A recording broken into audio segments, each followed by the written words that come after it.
అమృత Santoor baby. సినీ నటి అంజలి అజ్ఞాతం వెడింది. అదృశ్యమై కలకలం రేపిన ఆమె శుక్రవారం రాత్రి హైదరాబాద్ లో ప్రత్యక్షమైంది. సుమారు 2 గంటల పాటు ఆమెను విచారించిన పోలీసులు వివరాలు సేకరించారు. ఎక్కడికి పారిపోలేదన్న అంజలి మానసిక ఒత్తిడితోనే అందరికీ దూరంగా ఉన్నట్లు వెల్లడించింది.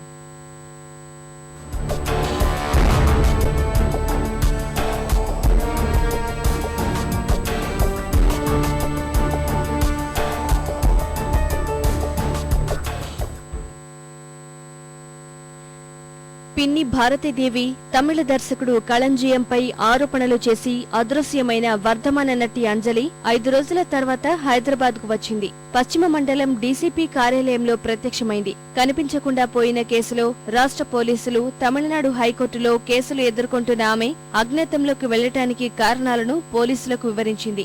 ఆ సమయంలో సినీ నిర్మాత సురేష్ కొండేటి, అంజలి సోదరులు, సోదరి అక్కడే ఉన్నారు. తీవ్రమైన మానసిక ఒత్తిడి వల్లే దశపల్లా హోటల్ నుంచి వెళ్లిపోయినట్టు పోలీసు విచారణ తర్వాత అంజలి చెప్పింది.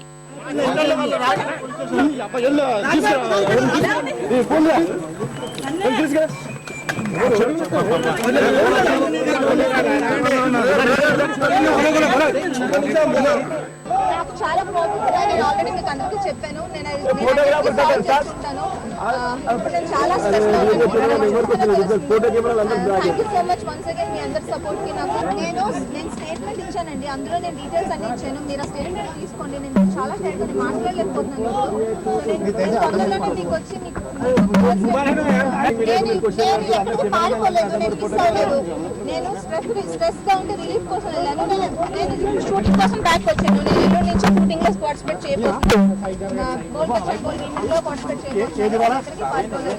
చాలా సేఫ్ గా ఉన్నాను. సోమవారం నాడు హోటల్ నుంచి వెళ్లిపోయిన అంజలి ఇన్ని రోజులు ముంబైలో ఉన్నారని చెప్పినట్లు పశ్చిమ మండలం డీసీపీ సుధీర్ బాబు తెలిపారు. మిస్సింగ్ కేసు రిజిస్టర్ అయింది కాబట్టి ఆ మిస్సింగ్ కేసులో స్టేట్మెంట్ ఇవ్వడానికి కోసం చెప్పి ఇక్కడికి రావడం జరిగింది. దాని తర్వాత ఆవిడ షూటింగ్స్ అటెండ్ కావాలి కాబట్టి రిటర్న్ వచ్చాను. దాని తర్వాత నాకు ఇక్కడ ఒక మిస్సింగ్ కేసు ఉందని నాకు తెలిసింది. దాంట్లో నేను ఇట్లా నాకు స్ట్రెస్ఫుల్ ఉన్నాను కాబట్టి వెంట అవుట్ అని చెప్పారు. రిటర్న్ వచ్చిన తర్వాత నాకు స్టేట్మెంట్ కన్సర్న్ పోలీస్ స్టేషన్కి ఇవ్వాలి కాబట్టి ఇచ్చారు. ఈ కేసు పూర్వాపరాలను పరిశీలిస్తే అంజలి కనిపించడం లేదంటూ ఆమె సోదరుడు రవిశంకర్ 3 రోజుల క్రితం జూబ్లీహిల్స్ పోలీసులకు ఫిర్యాదు చేశారు. ఆ మేరకు పోలీసులు విచారణ చేపట్టారు. ఈ విషయంపై మీడియాలో విస్తృతంగా ప్రచారం జరగడంతో క్షేమంగా ఉన్నానంటూ కుటుంబ సభ్యులకు అంజలి సమాచారం ఇచ్చింది. ఈ పరిస్థితుల్లో కేసు ఉపసంహరించుకుంటారని రవిశంకర్ పోలీసులకు చెప్పారు. చట్ట ప్రకారం అది సాధ్యం కాదని పోలీసులు తేల్చి చెప్పారు. ఈ పరిస్థితుల్లో శుక్రవారం రాత్రి 10 గంటల సమయంలో హైదరాబాద్ తిరిగొచ్చిన అంజలి పోలీసుల ముందు హాజరై తాను అదృశ్యం కావడానికి కారణాలు తెలియజేసింది.